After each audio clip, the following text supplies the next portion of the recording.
안녕하세요. 파이팅 홍콩TV입니다. 오늘은 조경기능사 필기 기본이론 한방의 정리 조경 계획 파트부터 진행하도록 하겠습니다. 우리가 조경공사를 한다고 했을 때 제일 먼저 계획하고 설계하고 실제로 시공하고 관리하는 이런 순서로 진행을 하겠죠. 건축과 마찬가지로 조경 역시 조경 분야 프로젝트 수행 단계의 순서는 먼저 계획하고 설계하고 시공하고 관리하는 순서다. 계획, 설계, 시공, 관리가 조경 분야 프로젝트 수행 단계의 순서를 물었을 때 골라야 되는 정답입니다. 자, 하나씩 살펴보면 먼저 조경 계획은 해당 조경 프로젝트가 가지고 있는 목표를 설정하는 것부터 시작합니다. 조경 계획의 첫 단계는 목표 설정이고, 목표가 설정됐으면 기초 자료들을 수집하고 분석하고 종합해야 되겠죠. 자료 분석과 종합이 다음 단계. 그런 다음에 기본 계획을 수립합니다. 여기까지가 조경 계획의 단계고, 넓게는 기본 설계, 실시 설계, 요 설계 단계까지 포함해서 조경 계획의 수행 단계는 하고 물어볼 때가 있습니다. 조경 계획이라고 하면 목표를 일단 설정하고 자료 수집 분석 종합하고 기본 계획을 수립하는 것까지고, 이를 확장해서 기본 설계와 실시 설계까지도 조경 계획의 수행 과정 단계로 그 순서를 물어본다. 이렇게 넓게 기본 설계와 실시 설계 등 설계 부분까지 포함할 때도 있고, 좁은 의미의 조경 계획 단계다 이런 말이 나올 때는 요 기본 계획까지가 조경 계획의 단계입니다. 목표 설정, 자료 수집, 자료 분석 및 종합, 기본 구성, 그다음에 대안 작성 및 평가.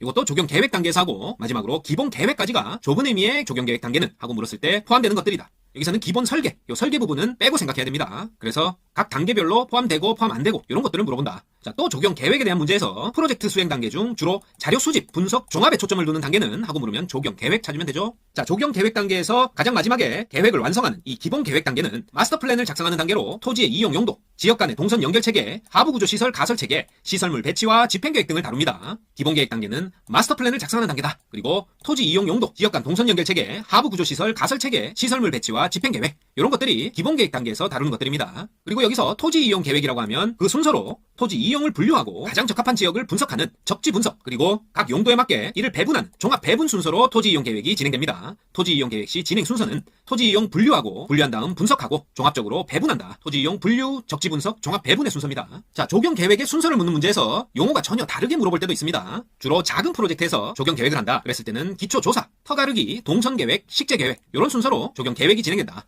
요 보기들의 순서만 바꾸는 거니까 조경 계획이 목표 설정, 자료 수집 분석, 대안 작성 평가, 기본 계획 요런 보기들이 아니라 기초조사, 터가르기, 동선계획, 식재계획으로 돼 있으면 요 순서를 찾으시면 되겠죠.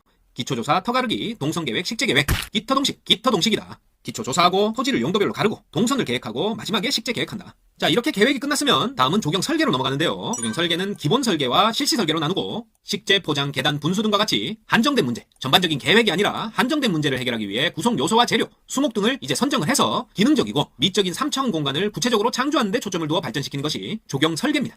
자, 쭉 설명을 해주고 조경 설계냐 조경 계획이냐 물을 때 식재, 포장, 계단, 분수 등과 같이 한정된 문제를 해결하기 위해 구성 요소, 재료, 수목 등을 선정해서 기능적이고 미적인 3차원적 공간을 구체적으로 창조하는 데 초점을 두어 발전시키는 것은 바로 조경 설계입니다. 계획 아니다. 자, 조경 설계에서 이 다이어그램이라고 하면 구상도를 말하는데요. 설계자의 의도를 계략적인 형태로 나타낸 일종의 시각 언어로 도면을 단순화시켜서 상징적으로 표현한 그림을 말합니다. 설계자의 의도를 계략적인 형태로 시각적 언어로 단순화시켜 상징적으로 표현한 그림을 다이어그램, 구상도라고 한다. 자, 우리가 실시 설계 단계에서는 시방서와 공사 및 내역서, 이렇게 구체적인 공사 방법과 비용을 포함하는 설계는 실시 설계입니다. 설계 단계에서 시방서 및 공사 및 내역서 등을 포함하는 설계는 기본 설계 아니고 실시 설계다. 조경 실시 설계 기술자는 물량 산출 및 시방서 작성을 하지 생산한다거나 시공한다거나 전정 및 시비를 한다, 다 시공과 관련된 거죠. 설계 기술자가 하는 거 아니다. 조경 실시 설계 기술자는 물량 산출 및 시방서 작성 이런 업무를 합니다. 자, 이렇게 설계까지 끝났으면 시공하게 되겠죠. 시공 단계는 생물을 직접 다루고 전체적으로 공학적인 지식이 가장 많이 필요한 단계가 바로 이 시공 단계입니다. 시공 단계에서는 생물을 직접 다루고 전체적으로 공학적인 지식이 가장 많이 필요한 단계다. 시공 단계. 그리고 마지막 관리 단계에서는 말 그대로 완성된 조경 시설을 유지 관리하는 거죠. 수목과 초하류, 식생의 이용 및 시설물의 효율적 이용과 유지 보수 등 전체적인 것을 다루는 단계가 조경 관리 단계입니다. 자, 조경에서는 일반 건축물을 지을 때와 달리 자연과 조화롭게 여가를 즐기는 이 레크레이션 접근법이 중요하게 다뤄지는데요. 레크레이션 접근법에는 활동 접근법과 행태 접근법 이렇게 시험에 자주 등장하고, 과거의 경험, 이런 경험에 비추어 레크레이션 기회를 결정하는 방법이 과거의 경험 활동, 어떤 활동을 경험했냐, 활동 접근법이 과거의 경험에 비추어 레크레이션 기회를 결정하는 방법입니다. 그리고 행태 접근법은 이용자의 행동 패턴, 행동이니까 행태 접근법, 경험이니까 활동 접근법이에요. 이용자의 행동 패턴에 맞춰 계획하는 방법이 이 행태 접근법이다. 행동, 행태, 경험 활동입니다. 자, 그리고 맥하그의 생태적 결정론이란 자연계가 생태적 원리에 의해서 구성되어 있고, 이런 생태적 질서가 인간 환경의 물리적 형태를 지배한다는 이론이 맥하그의 생태적 결정론입니다. 다음 중 맥하그의 생태적 결정론을 가장 바르게 설명한 것은 이런 문제가 나오면 이 기출문장을 정확히 기억하고 있어야 됩니다. 자연계는 생태계 원리에 의해 구성되어 있으며 생태적 질서가 인간 환경의 물리적 형태를 지배한다는 이론이 생태적 결정론이다. 자, 인간 행태는 생태적 질서의 지배를 받는다는 이론이다. 거의 비슷한 것 같지만 이렇게 설명한 건 아니다. 자연계가 생태적 원리에 의해 구성되어 있다. 생태적 질서가 인간의 물리적 형태를 지배한다. 물리적 형태지 인간 행태 자체가 생태적 질서에 지배받는다는 이론 아닙니다. 자, 조경의 기본 구상도에서 도시지역 기본 구상도 색상 표시 기준은 주거지역이냐 상업지역이냐 공업지역이냐 녹지지역이냐에 따라서 색상을 연결시켜 암기해야 됩니다. 주거지역은 노란색, 상업지역은 분홍색, 공업지역 보라색, 녹지지역은 연두색이다. 녹지지역, 주거지역 요 두 개는 암기하기가 쉽고요. 녹지니까 연두색, 사람들은 노랑마을에 삽니다. 그리고 핑크색 카페, 상업지역이고 보랏빛 신발공장, 공업지역이다. 노랑마을 주거지역, 분홍카페 상업지역, 보라색 신발공장 공업지역, 녹지지역은 연두색이다. 자, 홀이라는 사람이 이 물리적인 거리에 따라서 개인적 사회적으로 가장 적당한 거리에 대해서 연구했는데요. 0에서 0.45m, 그러니까 한 50cm까지는 이성 간 교제에 적당한 친밀한 거리다. 45cm까지는 이성 친구와의 친밀한 거리, 그리고 45cm에서 1.1m다. 자, 이성 친구는 아니지만 그래도 친한 친구와의 대화에 적당한 거리가 45cm에서 1.1m입니다. 친한 친구와의 대화에 적당한 개인적인 거리다. 1.1m까지. 그리고 1.2m부터 3.5m까지는 약간 개인적으로는 멀리하고 싶은 사회적인 거리다. 업무상의 대화 유지 거리는 1.2m에서 3.5m고 3.6m 이상이다. 형중과 배우 사이에 유지되는 거리예요. 공적인 거리라고 한다. 45cm 이성 간 친밀한 거리, 1.1m까지 친한 친구와의 개인적 거리, 3.5m까지가 업무상 대화 유지 거리고요. 사회적 거리다. 그리고 3.6m 이상이 된다. 청중과 배우 사이 유지되는 거리로 공적 거리다. 자, 조경 계획에서 자주 출제되는 부분이 목표 설정 이후에 기초조사와 분석 단계 요 파트인데요. 여기서 미기후에 대한 문제가 자주 출제된다. 기초조사 분석 중에 기후를 조사할 때 미기후라는 것은 다소 좁은 지역, 국부적인 어떤 특정 장소에 나타나는 기후로 주변 기후와 현저히 다른 기후를 말합니다. 보통 지역 주민에 의해서 자료 수집이 가능하지만 넓은 지역의 지역적 기후 자료보다는 개별적으로 조사해서 얻어야 되기 때문에 자료 수집이 어려운 게 특징이다. 다음 중 미기후의 조사 항목이 아닌 것은 이런 문제에서는 지형이나 태양 복사일 정도, 안개 및 서리 피해 유무, 공기의 유통 정도 이런 것들은 다 미기후 조사 항목이고요. 지하수 유입 및 유동 정도는 미기후 조사 항목 아닙니다. 지형, 태양 복사일 정도, 안개 및 서리 피해 유무, 공기 유통 정도 이런 것들은 해당되지만 지하수 유입 및 유동 정도는 아니다. 다음은 토양 조사에 대한 문제인데요. 먼저 경사도에 대한 문제가 나온다. 이 경사도라고 하면 수직거리를 수평거리로 나눈 걸 말합니다. 퍼센트로 나타내는데 공식은 직평입니다. 직퍼평, 수직 나누기 수평거리다. 그래서 항상 수직 나누기 수평거리, 수직이 1이고 수평이 2라면 경사도는 곱하기 100%에서 50%가 경사도가 됩니다. 간단하게 경사도를 구하는 문제가 출제된다. 그리고 토양은 흙입자, 물, 공기로 구성되어 있는데요. 토양의 삼상이라고 한다. 토양의 삼상은 흙입자, 물, 공기다. 여기서 흙입자에는 광물질 45%와 유기물 5%로 전체 토양의 50%를 구성하고 있고요. 물이 25%, 공기가 25%로 구성되어 있다. 토양의 삼상, 흙, 물, 공기다. 그리고 토양의 성질은 모래, 미사, 점토의 비율로 결정됩니다. 다음 중 토양의 성질을 결정하는 요소가 아닌 것은 했을 때 모래, 미사, 점토, 모미점. 모미점은 맞고 자갈은 아니다. 자, 식물 생육에 적합한 토양은 식양토, 양토, 사양토, 양양양 들어가죠. 식양토, 양토, 사양토는 식물 생육에 적합한 토양이고 점토나 사토, 양자 없는 건 식물 생육에 적합하지 않습니다. 자, 토양에서 유기물층이라고 하면 A5층을 말하는데요.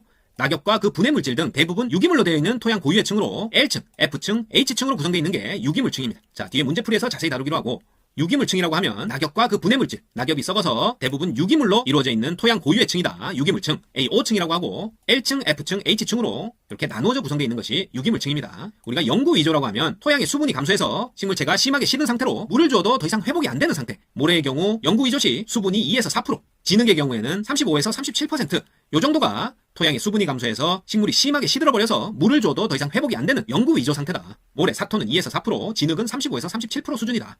영구 위조. 자, 우리는 지금 조경 계획 중 목표 설정 이후에 기초조사 및 분석 단계를 보고 있어요. 기후조사, 토양조사 했고 이번에는 경관조사를 할 때 이 경관을 분류하는 용어에는 어떤 것들이 있는지 먼저 알아야 되겠죠? 랜드마크라고 하면 주변 경관과 비교했을 때 지배적이며 어떤 특징을 가지고 있어서 그 지역을 대표하는 지표적인 역할을 하는 것을 말한다. 교보타워, 한남대교 이런 식별성을 가진 높은 지형지물이 주로 랜드마크가 되겠습니다. 그리고 통경선, 비스타라고 하면 좌우로 시선이 제한되어 전방의 일정 지점으로 시선이 모이도록 구성된 경관이다. 통경선 비슷하고요. 파노라마 경관은 시야를 가리지 않고 멀리 터져 보이는 경관. 터져 보이는 경관이다 나오면 파노라마 찾으셔야 돼요. 예를 들어서 독도 전망대에서 바라보는 360도 파노라마 경관, 수평선과 초원 이런 것들이 파노라마 경관의 예로 들 수 있겠고, 통로 패스는 케빈 린치가 주장하는 경관의 이미지 요소 중에 관찰자의 이동 경로에 따라 연속적으로 경관이 변해가는 과정을 설명할 때 패스라는 용어를 씁니다. 통로 패스, 도로, 운하, 수송로, 가로, 철도 등이 패스에 해당한다. 케빈 린치가 주장했다. 관찰자의 이동 경로에 따라 연속적으로 경관이 변해가는 과정, 통로 패스 찾으셔야 되고요. 일시경관이다. 일시경관이라고 하면 시간의 경과와 기상의 변화에 따라서 상황이 변화하는 경관의 모습이 달라지는 것을 말할 때 일시경관이라고 합니다. 일시경관의 예, 정말 자주 출제되는데요. 꼭 외우고 계십니다. 물이 지어나는 철새, 설경 또는 수면에 투영된 영상, 동물 출현 등에 의해서 느껴지는 경관이 일시경관입니다. 시간 경과와 기상 변화에 따른 상황 변화에 따라서 경관의 모습이 달라지는 것이 일시경관인데, 물이 지어나는 철새, 설경 또는 수면에 투영된 영상, 동물 출현 등에 의해서 느껴지는 경관이 일시경관이고, 자, 위요경관이라고 하면 중심은 평평하게 평탄한 반면 주위가 산이나 숲으로 둘러싸여 있어서 아늑하고 오목한 공간이 바로 위요경관입니다. 대표적 예로는 산중호수를 들 수 있다. 산중호수, 위요경관. 그리고 관계경관은 캐노피드 랜드스케이프. 자, 영어에서 유출을 할 수 있는데요. 수목이 캐노피처럼 상층을 덮고 있는 걸 말합니다. 수목의 수관 아래에 있는 것처럼 위로는 시야가 차단되고 옆으로 열린 경관. 노폭이 좁은 숲속 오솔길같이 나뭇가지와 잎이 상층을 덮어서 나무 줄기가 마치 기둥처럼 보이는 경관이 바로 관계경관입니다. 나무 줄기들이 높게 뻗은 다음에 아래로 늘어뜨려져서 그 아래 있을 때 위로는 시야가 차단되고 옆으로 열린 경관이다. 노폭이 좁은 숲속 오솔길같이 나뭇가지와 잎이 상층을 덮어서 나무 줄기가 기둥처럼 보이는 경관이다. 관계경관 찾으십시오. 자, 경관의 우세 요소다 하면 선, 색채, 형태, 질감 등이 있습니다. 경관의 우세 요소는 선, 색채, 형태, 질감이고, 경관의 가변 요소다 하면 광선과 기상 조건, 계절, 관찰 위치 모두 변하죠. 규모와 시간, 기후 조건, 운동 등도 모두 변할 수 있는, 그때그때 변할 수 있는 가변 요소다. 자, 경관의 우세 요소는 이런 경관을 형성할 때 그 경관을 지배하는 지배적인 요소가 경관의 우세 요소. 바로 선, 색채, 형태, 질감 등에 의해서 특정 경관의 느낌이나 분위기가 지배적으로 나타나죠. 경관의 우세 요소. 선, 색, 형태, 질감 등이고, 경관의 가변 요소에는 광선, 기상 조건, 계절, 관찰 위치, 규모, 시간, 기후 조건, 운동 등이 있다. 자, 변하는 거다. 그렇게 이해가 됩니다. 자, GIS라고 하면 지리 정보 시스템인데요. Geographic Information System. 조경 분야에서 컴퓨터를 활용해서 설계 대상지의 특성을 분석하기 위해 자료 수집 및 분석에 사용하고 지형 정보 및 지하 시설물 등 관련 정보를 인공위성으로 수집해서 분석할 수 있는 복합 지리 정보 시스템이 GIS입니다. 자, 요런 설명이 주어질 때 보기에서 약자를 찾아야 되는데, 복합 지리 정보 시스템이니까 Geographic G, Information I, System S, GIS가 되는 겁니다. 문제에 답이 있다. GIS는 지리 정보 시스템. 자, 지형 경관은 관계 경관, 세부 경관, 위요 경관과 달리 인간적 척도, 휴먼 스케일과 밀접한 관계를 갖기가 어렵습니다. 쉽다 하면 틀린다. 이 지형 경관이라는 거는, 지형이라는 게 그 의미가 아주 넓은 개념이죠. 우리가 특정 시설물이나 연못이나 파고라 뭐 이런 걸 보고 지형이라고 하지 않습니다. 다른 관계 경관, 세부 경관, 위요 경관과 달리 사람의 키, 휴먼 스케일을 그 척도를 사용해서 표현하지 않기 때문에 지형 경관이라고 하면 아주 거대한 크기를 말하고 인간적 척도와 밀접한 관계를 갖기 어렵다. 이렇게 이해하셔야 됩니다. 자, 이상입니다. 조경기능사 필기 기본 이론 한방에 정리, 조경 계획 파트는 여기까지였습니다. 파이팅 홍콩TV 구독, 좋아요 부탁드리고 저는 다음 시간에 더 알찬 내용으로 다시 찾아뵙겠습니다. 감사합니다.